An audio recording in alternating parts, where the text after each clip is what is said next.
Walking into the UBC Botanical Garden, down the winding path through the trees, visitors enter a landscape quite different from anywhere else. Native shrubs and ground cover grow under trees from halfway across the world, and vines and other climbing plants from across Asia ascend western red cedars and hemlocks.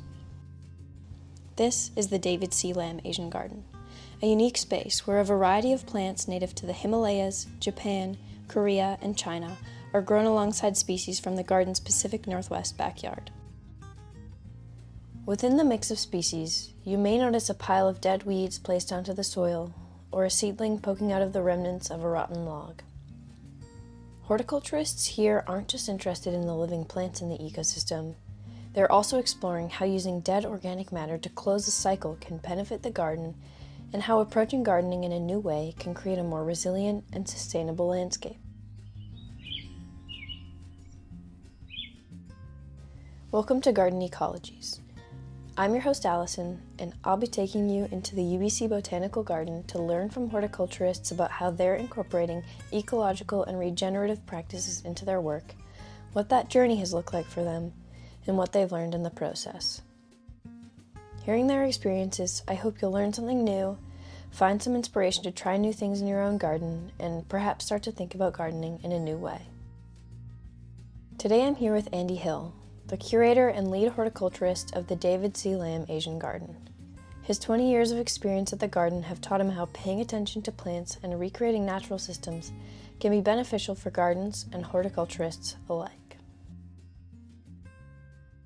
My name's Andy Hill, and I'm the curator horticulturist of the David C. Lam Asian Garden. Can you talk a little bit about what that role means to you and what you do at the garden here? So I'm responsible for the living collections in this Asian garden, which is a big forest of 10, 15 hectares of woody plants, mostly things like rhododendrons and maples and magnolias from different countries throughout Asia. And my job is to bring plants into this collection that align with our mission and to look after those plants when they're in the garden and to work to connect researchers and other people to those plants so that they can learn from them and appreciate them and appreciate nature through that. Mm-hmm.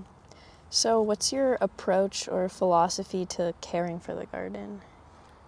I mean, there are so many different approaches and philosophies to looking after a space like this, and I think a big one that we've been talking about lately is sort of the philosophy and approach around how the sort of horticultural work, the physical work that we do in this garden to look after the plants.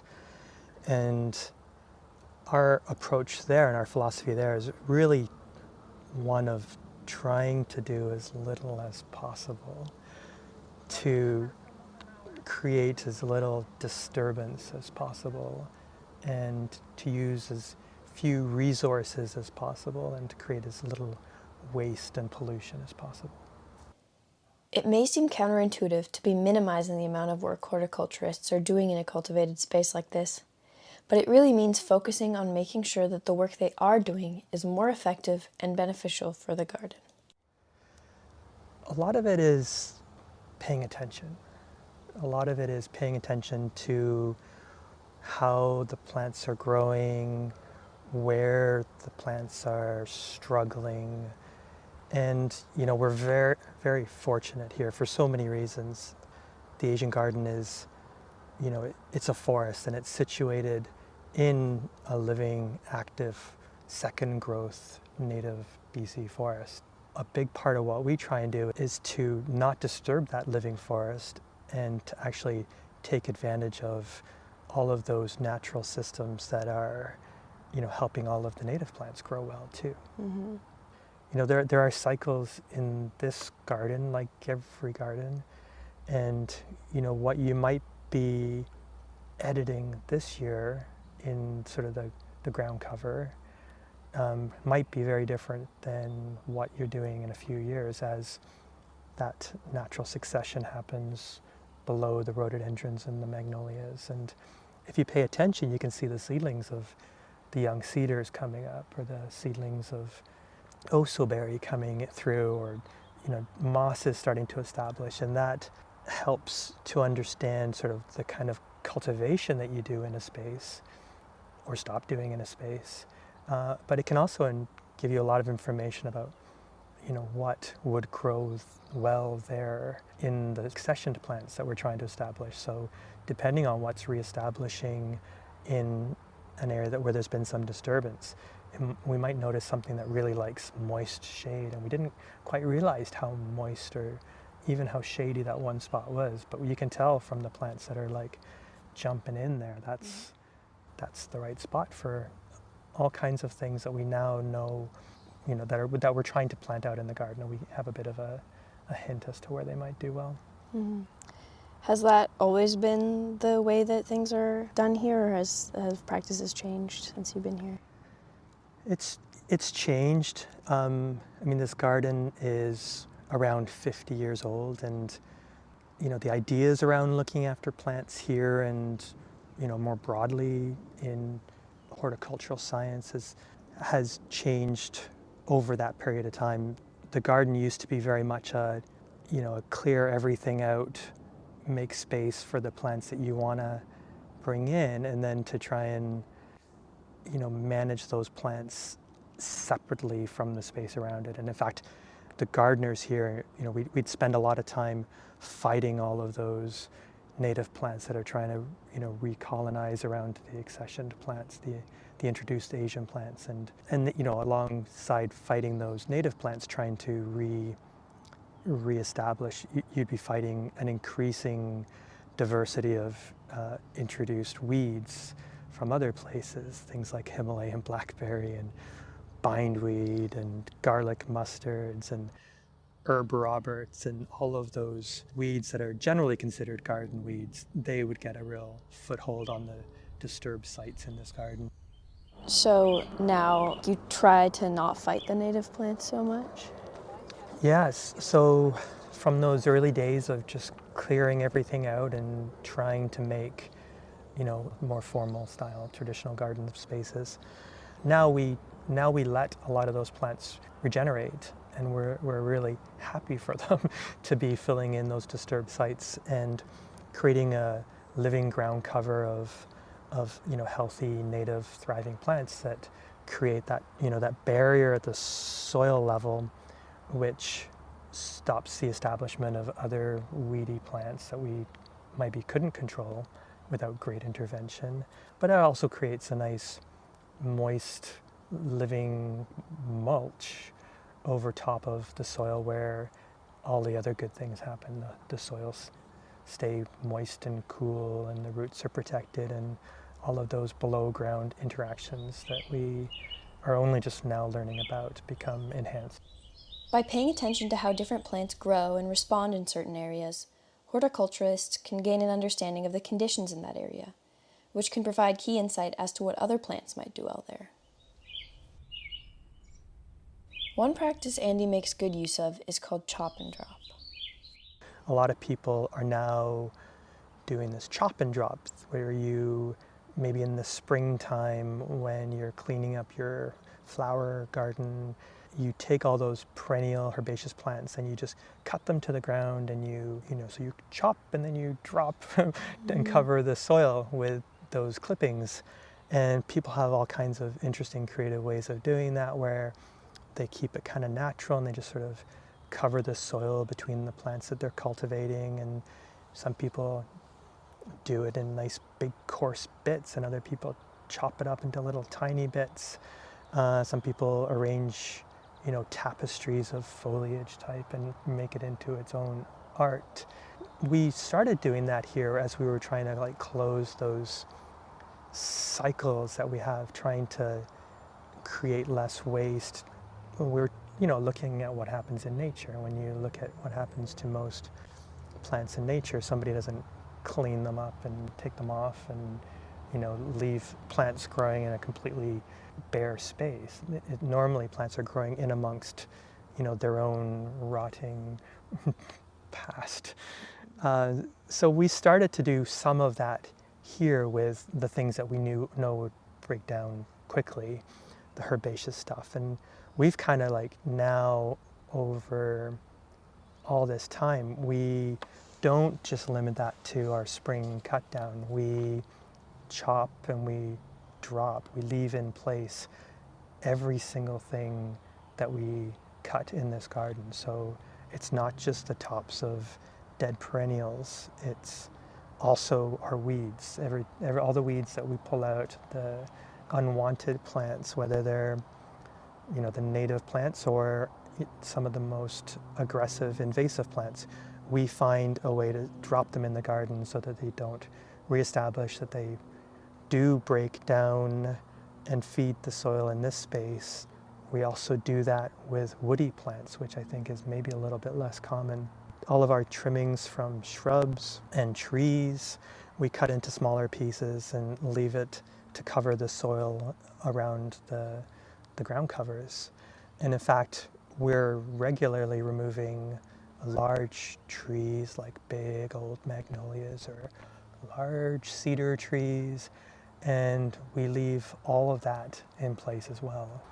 It feels like things would take a long time to break down, and it feels like the garden would quickly become just, you know, a woodlot or a chaotic jumble. But we found that things break down really fast, and the plants that we're growing really benefit from that organic layer decaying on the soil surface. And lots of things like to be planted or rooted into just that rotting wood. So we all of a sudden have new opportunities to grow certain rhododendrons or certain, you know, mountain ash species that really don't like to be in the soil. They like to be growing on top of another dying plant. Mm-hmm. And you know, again, we're fortunate here that we're in the Pacific Northwest. It's pretty moist, it's pretty mild, and things break down here really fast. We have a lot of decomposers in the soil, and you know, we have a lot more now than we used to 20 years ago when the garden would just be cleared and sprayed, and we have all of the different insects working alongside us to break down that material as well. Mm-hmm.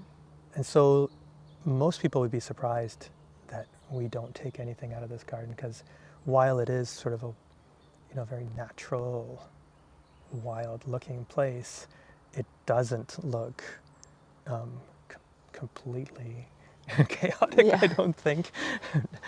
And yeah, it's just been like, it's been a real treat to watch that transition, to see how well that works as a horticultural approach. Yeah. You mentioned when we talked before that you think that the way that you garden here is the only way to garden ethically. Can you explain what it means to you to garden ethically? I think I say that sometimes to be a little bit provocative. I don't really mean it's the only way to ethically garden, but I do think that a lot of us, a lot of horticulturists, a lot of people who look after plants and gardens do so because they love plants and gardens and natural places, natural spaces. And I think it's important that as we garden, that we think really hard about the costs of what we're doing, the impacts of what we're doing. And, you know, for the longest time, looking after this garden meant, you know, making big piles, driving trucks around to pick up those piles, tractors and loaders loading those piles into another space, and tractors and loaders moving those piles around in that space until they loaded another bin, and then trucks coming to pick up those bins and shipping it to a transfer station, and then those things getting, you know, moved along and along. And of course, there's energy and pollution and waste all along there.